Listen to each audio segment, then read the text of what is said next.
choisi. Blé à couche, c'est la vie. Liberté.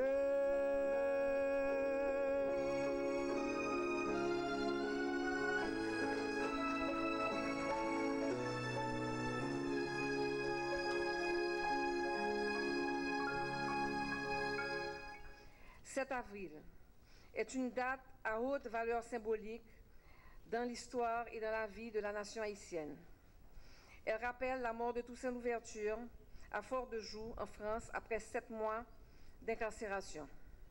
Suite à des démarches auprès des autorités françaises pendant plusieurs décennies, l'État haïtien est parvenu à récupérer et à rapatrier les restes de ce terreau national. Le 7 avril 1983, c'était un jeudi. Solennellement, les restes du précurseur de l'indépendance d'Haïti sont entrés au Panthéon national haïtien. C'est l'événement mémorable qui a marqué l'inauguration du MUPANA. 32 ans depuis que le musée du Panthéon national haïtien garde précieusement les restes du précurseur de l'indépendance aux côtés des autres pères de la patrie, Dessalines, Christophe et Pétion. La nation leur est reconnaissante. 32 ans depuis que cette institution muséale s'évertue à honorer valablement sa mission de perpétuer le souvenir de nos ancêtres et de promouvoir la culture et les valeurs nationales. C'est pour moi l'occasion de féliciter publiquement les fatigables équipes du MUPANA, qu'il s'agit des employés attachés à la direction générale, à l'administration, à la communication, à la conservation, au service de maintenance, ainsi que l'animation et l'éducation du musée. Ils sont impeccables et conscients de l'importance du MUPANA dans la formation de l'identité haïtienne, ainsi que dans la sauvegarde des collections héritées du Musée national, Fondation Vincent, créée en 1938, cela fait 77 ans. Nous vous remercions, Monsieur le Président, ainsi que Madame la Première Dame, vous qui m'avez fait l'honneur de vos multiples visites et aussi pour votre bon soutien dans la réalisation du projet d'aménagement du MUPANA. Un projet dont la concrétisation fera le bonheur des employés, écoliers, des visiteurs, des chercheurs, des artistes, des amants de l'art et de l'histoire d'Haïti.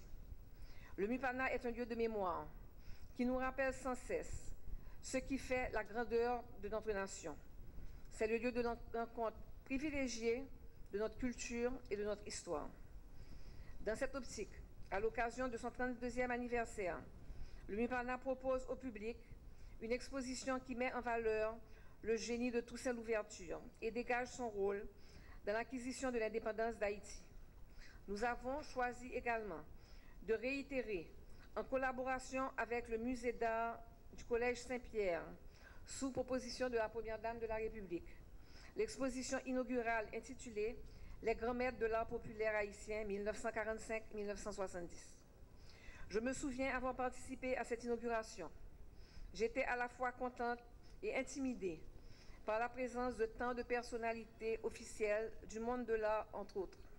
Aujourd'hui, c'est une grande joie de recevoir cette exposition dans nos murs.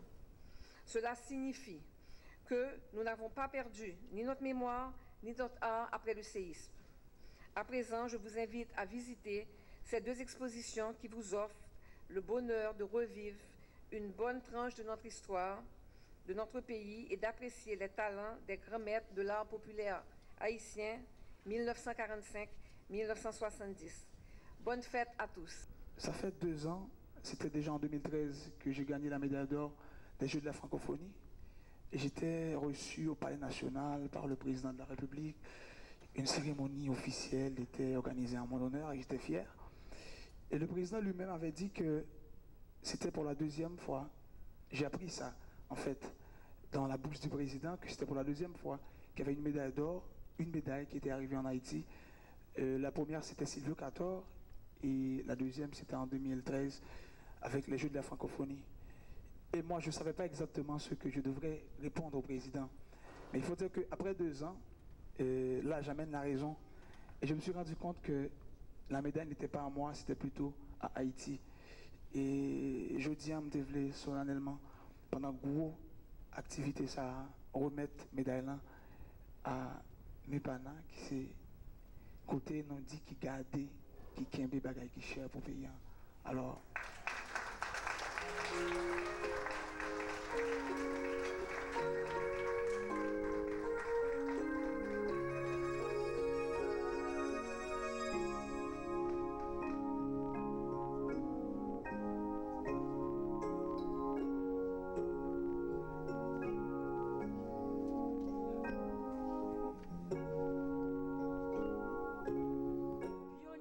emblématique de la patrie, Toussaint Louverture a incarné les vertus les plus salvatrices en ce qui concerne le changement, celui qui élève et libère. C'est au Mupana, au lieu de ressourcement et de recueillement, que se rejoignent toutes les grandes figures fondatrices de notre nation, celles d'hier et d'aujourd'hui, les anciens et les modernes, pour un dialogue fructueux, bien qu'inaudible, sur le sort et l'avenir de la patrie commune et immortelle. Ces deux expositions dédiées au souvenir du génial précurseur de notre indépendance et mettant en relief les grands maîtres de notre peinture populaire nous incitent et nous invitent à vivre ensemble notre foi patriotique et à apporter notre contribution à l'idéal ancestral. Dans la vie et de la vision de Toussaint Louverture, nous retrouvons chaque jour le souffle puissant et vivifiant d'une destinée exceptionnelle, nourrie à la source de l'humanisme et portée par le désir acharné de liberté, par la foi en l'avenir, la volonté de progresser en dépit des souffrances. Cette vaste chronologie 1945-1970 étale et expose un panorama formidable, puisque nous savons tous, et avec quelle fierté, que notre peinture, toute tendance confondue, est d'une richesse exceptionnelle. Le 7 avril 1803, dans un cachot au fort de Joux, s'éteint le premier des Noirs, Toussaint Louverture.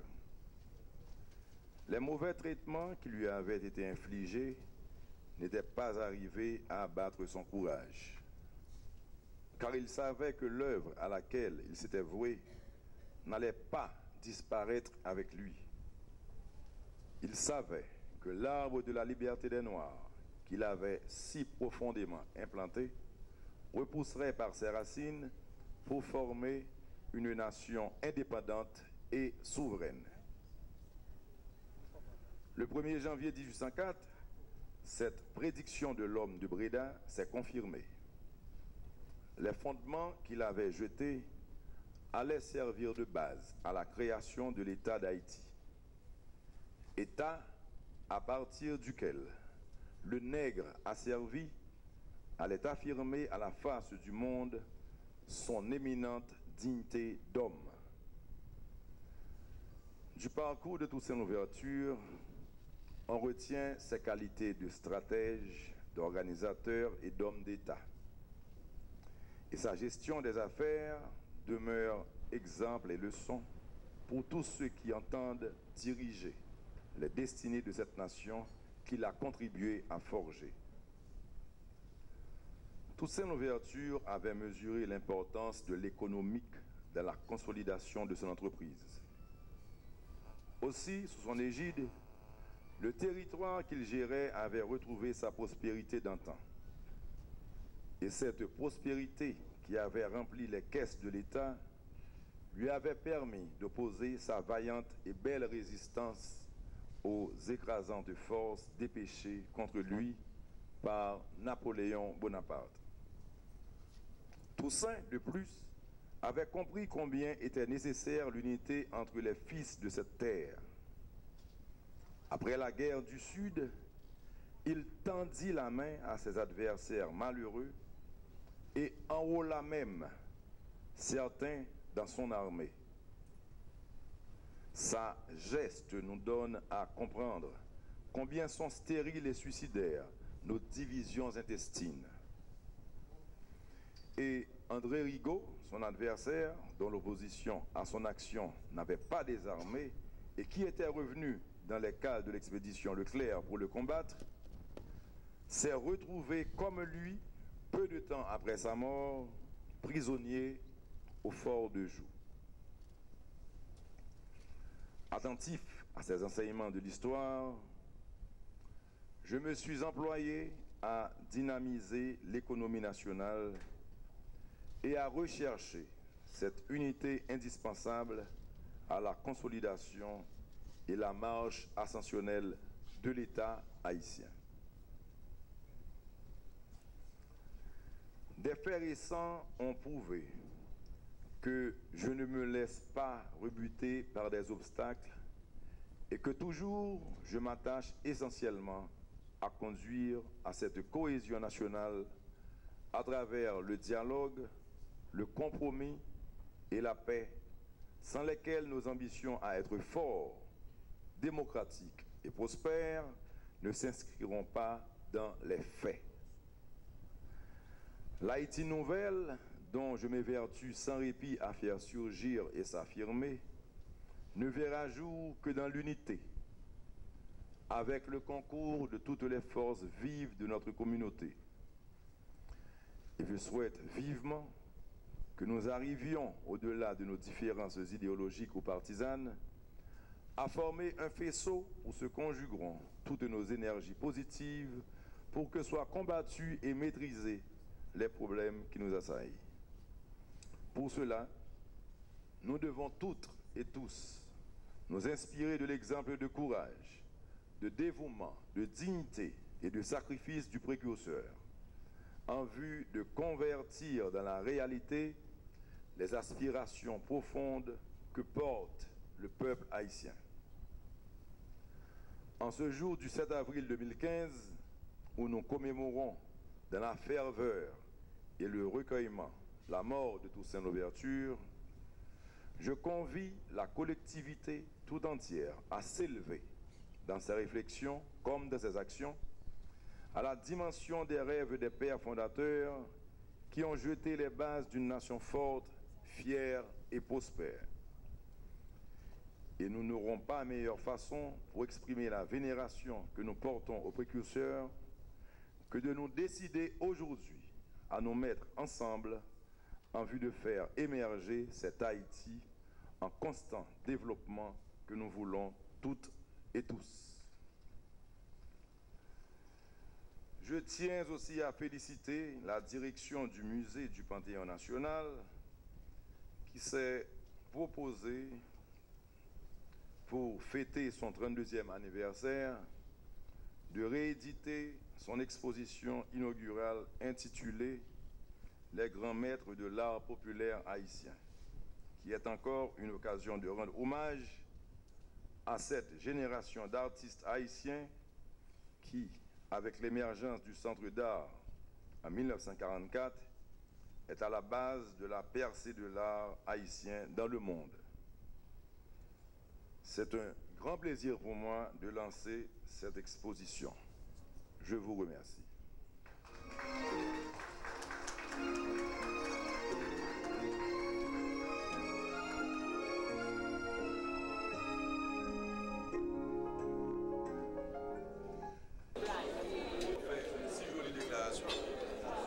Le MEPANA, un monde à découvrir. Et en 1983, donc en 2013, ça a fait 30 ans. Et je m'ai fait sortir livre ça, et précisément pour te montrer au peuple haïtien les efforts qui ont été consentis pour réaliser ce transfert de la France à Haïti. Et tous les documents ont été publiés dans le livre. Il y a eu des discours, il y a eu beaucoup d'efforts pour aller au fort de Joux, prendre les spécimens là où Toussaint Louverture avait été inhumé, et ensuite les mettre dans une urne il y a eu les discours des autorités françaises qui ont accepté le principe de remettre les restes et l'acceptation par notre ambassadeur d'Haïti à l'époque, M. Emmanuel Guerrier, et qui a finalement remis ces restes sous ma garde. J'étais officier de la garde présidentielle à l'époque.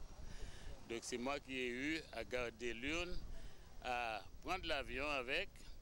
Arrivé dans l'avion, on voulait mettre l'urne dans la soute à bagages. J'ai refusé et j'ai dû payer un ticket pour permettre d'attacher l'urne à un siège à côté de moi. Et puis on est rentré en Haïti avec, j'étais membre de la délégation. Son monde qui vit dans la société, où est déroulement, où est jeunesse là. Comment on trouve les jeunesse là par rapport à mémoire dans cette particulièrement Toussaint Louverture? Bon, il y a beaucoup d'efforts à faire en ce sens. Il y a beaucoup d'efforts en ce sens et j'invite la jeunesse à lire beaucoup, à lire davantage. C'est pourquoi j'ai donné beaucoup de livres dans les bibliothèques nationales, dans les bibliothèques privées. J'ai mis les livres en circulation. C'est précisément pour informer la jeunesse qui, le plus souvent, ignore ce qui les intéresse le plus dans l'histoire d'Haïti.